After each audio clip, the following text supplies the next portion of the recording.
রাজবাড়িতে নিয়ে থাকতে চান সে ডক্টর মোহাম্মদ ইউনূসের যে পদত্যাগের ভাবনার মতো একটা সংকটে কিভাবে পড়লেন তিনি আর কি? উনি যে পদত্যাগের কথা চিন্তা করছেন, এটা আমি আপনি কার কাছে জানতে পেরেছি? যার কাছে জানতে পেরেছি উনি একটা পলিটিক্যাল পার্টির লিডার। আচ্ছা, উনি কি ডক্টর ইউনূসের স্পোকস পারসন? নো। ডক্টর ইউনূসের একটা বিশাল প্রেস উইং আছে। আগে কোনো প্রধানমন্ত্রীর এত বড় প্রেস উইং ছিল না। জি। এবং সব প্রেস উইং এর প্রত্যেকটা লোক প্রফেশনাল, মানে সাংবাদিক, একজন দুজন বাদে, এবং এরা খুবই অ্যাক্টিভ। কিছু পান থেকে চুন খসলে যেটা উনি বলেছেন সেটাও বলে দেয়, যেটা উনি বলেন না সেটাও তারা বলে দেয়, এবং দায়িত্ব নিয়ে বলে। প্রেস উইং এর যিনি প্রধান প্রেস সেক্রেটারি, উনি তো অনেক সময় উপদেষ্টার চেয়েও পাওয়ার নিয়ে দায়িত্ব নিয়ে উনি অনেক সময় কথা বলেন। এত লোক থাকতে ওনার মনের এই বিরক্তি, এই হতাশা, এটা প্রকাশ করার জন্য মানে নাহিদ ইসলামী অ্যাপ্রোপ্রিয়েট পারসন কি করে হয়, এটা আমার কাছে ভাই ক্লিয়ার না। আচ্ছা, কালকে রাতে ঘটনা হয়েছে, কাল রাতে উনি প্রকাশ করেছেন বিবিসির কাছে। আমি বুঝতে পারলাম না আমাদের কোন সাংবাদিক আজকে এই ব্যাপারটা নিয়ে প্রেসিডেন্ট কেন নক করলো না, কেউ নক করে নাই। আমি আজকে বিকাল পর্যন্ত ওয়েট করছি যে প্রেসিডেন্টের কোনো বিবৃতি আসে কিনা, প্রেসিডেন্ট কিচ্ছু বলেনি। আমি যদি এখন বলি মিস্টার নাহিদ ইসলাম ওনার দলের পলিটিক্সটা এই কথার মাধ্যমে করেছেন, এটা কিভাবে খণ্ডন করবেন? ডক্টর ইউনূস ওনার কাছে ওনার হতাশা ব্যক্ত করেছেন, এবং হতাশা ব্যক্ত করার জন্য ওনাকে একমাত্র অ্যাপ্রোপ্রিয়েট পারসন মনে করেছেন। সেটার কি প্রমাণ আপনার কাছে আছে না আমার কাছে আছে? আমি তো আজকে সারাদিন কিন্তু প্রমাণই খুঁজলাম, পাইলাম না তোরে ভাই। তো এইগুলো হলো নানা ধরনের ঘটনা। এখন কি হচ্ছে, আমি যদি অন্যভাবে বলি, এটা শোনার পর একদম প্রাথমিক প্রতিক্রিয়া, অতগুলি প্রতিক্রিয়া হয়েছে, আমি বলি আপনাকে। জি। একদিন আমাকে বলতেছে, কালকে যখন শুনছি, সে প্রথমে তিনি বলতেছে আজকে কি বার? আমি বললাম কেন, বৃহস্পতিবার। তাহলে আগামীকাল শুক্রবার না? আমি বলি হ্যাঁ। তাহলে শুক্রবারকে মাথায় রেখে কিছু একটা হচ্ছে। আবার একটা গণজমায়েত, শুক্রবার তো ঢাকা শহরে জমায়েত করা, বিক্ষোভ করা খুব সহজ। জুমার পরে সাধারণত হয়ে আসছে, লোকজন রেডিমেড পাওয়া যায়। আচ্ছা, কিছু একটা হইতে পারে, কিন্তু সবাই এত হাহাকার করবে যে না যেও না, সাথে কিছু একটা বলবে, কি বলবে আমি জানি না, বলবে। অনেকে ভেবেছিল গাজীপুর, নারায়ণগঞ্জ, মুন্সিগঞ্জ, আশেপাশে জেলা থেকে গাড়ি ভর্তি করে লোক আসবে, না ওরা যাওয়া ঠিক হবে না। তো হয় না এই কাজগুলো। আচ্ছা, হয় না, এই কারণে হয় না। এবং যিনি আমাকে এগুলো বলেছেন উনি পলিটিক্স করেন না, তিনি সাধারণ মানুষ, অবসরপ্রাপ্ত একজন বেসরকারি কর্মকর্তা। ওনারাও বুঝছেন যে ভাই নাটক করে কিনা বলেন, এইভাবে সিম্পেথি আদায় করা যায় না। সিম্পেথি আদায় করতে হলে কাজ বলেছেন সংস্কার নিয়ে সরকার চাপে রয়েছে। চাপ বলতে কি বোঝাতে চাচ্ছেন? যদিও সংস্কার ইস্যুতে সব রাজনৈতিক দল কিন্তু একমত, কিছু কিছু জায়গায় ঐকমত হয়নি, সেটা প্রক্রিয়া চলছে। তাহলে এই ইস্যুতে চাপটা কেন? আর যেটা তিনি বললেন যে সরকারের তো প্রধান এজেন্ডা হচ্ছে নির্বাচন, সংস্কার, বিচার, এর বাইরে আর সরকার আর কি কাজ করতে পারে, মানে এই ইন্টারিম গভর্নমেন্ট? শুনেন, যে কথাটা অসীম ভাই বললেন, আমি ওইটা সূত্র ধরেই বলি। জি। যে আমাদের সংবিধান যেটা নাই, এই সংবিধান যা আছে কি নাই এটাও তো তারা মানে না।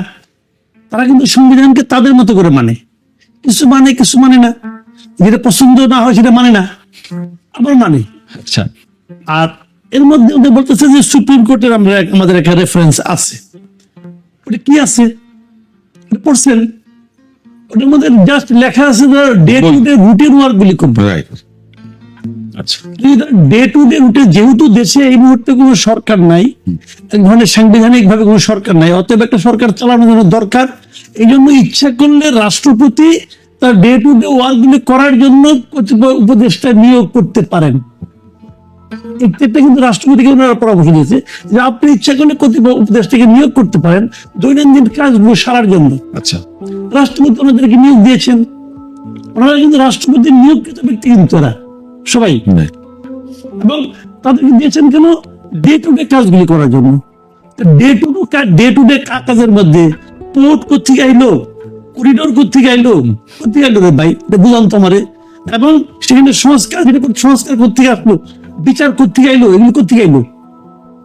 এগুলো জনদাবির প্রেক্ষিতে হয়তো আসছে, আমি কিন্তু এগুলো উড়াই দিচ্ছি না, আচ্ছা, এগুলো জনদাবির প্রেক্ষিতে আসছে। কিন্তু করিডোর বন্দর কি জনদাবির প্রেক্ষিতে, মানে করিডোর বন্দর এগুলো কি জনতার দাবি? না, ওইগুলি না, বিচারটা জনদাবির মধ্যে আছে, সংস্কার জনদাবির মধ্যে আছে। জি, এখন জনদাবিটা কি সেটা কে মাপবে? শেখ হাসিনা তো 15 বছর বলতো এই দেশের জনগণ তো আমার সঙ্গে, আচ্ছা, উনি এটা প্রমাণ করে দিচ্ছে। দেখেন ইলেকশনে যে পাস করছে সেও আমার লোক, যে ফেল করছে সেও আমার লোক। তো এই দেশের জনগণ সব তার। এর চেয়ে বড় প্রমাণ আপনারা কি চান? কাগজ কলমের চেয়ে বড় কোনো প্রমাণ আছে? নাই তো। যে পাস করছে সেও আমার লোক, যে এটার সঙ্গে ফাইট করছে সেও আমার লোক, সবই তো আমার। আচ্ছা, তো ওই দাবি কি মানে লজিক্যালি আপনার কাছে অথবা নৈতিক ভাবে আপনার কাছে গ্রহণযোগ্য বলেন? এখন জনদাবির প্রতিনিধিত্ব কে করতেছে? যারা করতেছে ওনারা একটা মিটিং ডাকে লোক হয় 200, তো ওনারাই তো জনদাবির প্রতিভূ। আচ্ছা, ওনারাই দাবি করতেছেন যে আমরা এই আন্দোলনকে সিফা চালা আনবা, সিফা চালা আপনাকে 200 লোক হয় নাকি? জিনিসগুলো বুঝতে হবে। এক সময় কিন্তু ওনারা ওই 200 না 2 লক্ষ লোকের সামনেই ছিল, ওনার ডাকে আসে নাই। 2 লক্ষ লোক নিজের প্রেরণায় আসছিল, আমরাও ছিলাম। নিজের অন্তর্গত তাগিদে আসছিল, সেই তাগিদের সামনে ওনারা ছিল, বাইক চাল ছিল। শুনেন আমি একটা ঘটনা বলি ছোট্ট করে একটা। জি। ওই যে কাজল দেখা ছবিটা দেখছেন, কাজল দেখা গল্প শুনেছি, গল্প শুনছেন যে এক আর আজ তোমার সারা শরীরে সুই লাগানো থাকে, তো সে সারা শরীরে সুই কিন্তু রাজকন্যা তুলছে, শেষ একটা সুই সে বাঁচি। 2টা সুই ছিল চোখের মধ্যে, আচ্ছা, চোখ বন্ধ। তখন তার দাসী যে সুই দুটো তুলে কয় কি যে আমি তোমার বাঁচাইলাম, তুমি আমার বিয়ে করো। বিয়ে তো করলো। সে তো বিয়ে করলো। আচ্ছা, তো বিয়ে তো ভাই করলো, ঘটনা হলো কি ওই রাজকুমারের জীবনটা বাঁচাই যাচ্ছিল কে? যে সারা শরীরে এগুলো তুললো সে, নাকি যে ফিনিশিং দিয়া বলে যে আমার তুমি করো? কারণ এরা হলো সেই জিনিস। এখন দাবি করতেছে আমি সব করছি। 15 বছর ধরে এরা যে মামলা মোকদ্দমা খাইলো, দরুর উপরে থাকলো, এগুলি কিছুই না। এদেশের গৃহবধূরা যে রাস্তায় নামলো, ছোট ছোট বাচ্চাকে হাতে ধরে নিয়ে রাস্তায় নামছে, এরা কিছুই না। তারা তো ওই যে বিএনপির সামনেই বলছে 16 বছরে বিএনপি কি করেছে। ওটাই তো, তারা তো ওই ঠাকুরদাসীও বলছিল আচ্ছা, তোমার তোমার টাইম পাঠাচ্ছি, তুমি চোখ খুলে প্রথমে কাকে দেখছো? আমাকে দেখো নাই? হ্যাঁ তোমাকে আমি তো তোমার পাশে এলাম। ভাই হিসাবটা এভাবে বুঝতে হবে। হলো ঠিক আছে, তারা যদি করে থাকে, এখন তাদের টাকা লোক আসে নাকি? আসে নাকি? তাদের ভয়টা কোথায় আমি বলি আপনাকে, তাদের ভয় আছে, কিন্তু তাদের ভয়টা হলো এই জায়গায় যে তারা এর মধ্যে তখন তাদের কিন্তু দেশের মানুষ মাথায় করে রাখছিল, এখন কি মাথায় নাই? অবশ্যই নাই। কেন? শুনেন কিভাবে কথা আমি বলি আপনাকে ভাই, কারে কোথায় নিয়ে গেলেন সেটা ইম্পর্টেন্ট না। আচ্ছা, আপনি যদি একজন যে সার্কাসে ক্লাউন চিনেন, ক্লাউন, জি চিনি। ক্লাউনকে নিয়ে যদি আপনার রাজবাড়িতে নিয়ে থাকতে দেন, সে রাজপুত্র হয় না, বরং সে রাজবাড়িটাকে সার্কাসে বানায় ফেলায়। আচ্ছা, এখান থেকে বুঝে নেন ঘটনাটা কি। তারা যে জায়গায় থাকার যোগ্য সেই জায়গায় তারা মনে করছে আমি এখানে আসি, এসে কিছু হয়ে গেছি, হয় নাই। তারা নিজেদের আচার আচরণের মাধ্যমে জনগণ তাদেরকে ত্যাগ করছে অলরেডি। একটা লোক আপনি বলেন ভাই, আমরা তো মিডিয়া দেখলাম ধানমন্ডি আলাদা ঘটনা, হাক্কানি পাবলিক হাতের ইয়েকে হ্যাঁ, যেভাবে তো আপনি এখনই ধরুন পুলিশকে প্রেশার দিচ্ছে, এখন ধরেন, এখন ধরবেন, তবে মামলা আছে, এই মামলা আমি পরে করবো। এটা কি? এটা কোন সভ্য দেশে হয়? এবং তাকে তো ছাড়ানোর জন্য পরে তারপরে তাকে ছাড়িয়েছে। ছাড়াই নিয়ে আসলো। আচ্ছা, তো এটা কি কোন সভ্য দেশের হতে পারে? হয় এটা এদেশে হয়। কেন হয়? কারণ এদেশের এই মাতব বুড়ি এরা পাইছে। এখন তারা ওই পুরো রাজপ্রসাদটাকে সার্কাস বানানোর তালে আছে।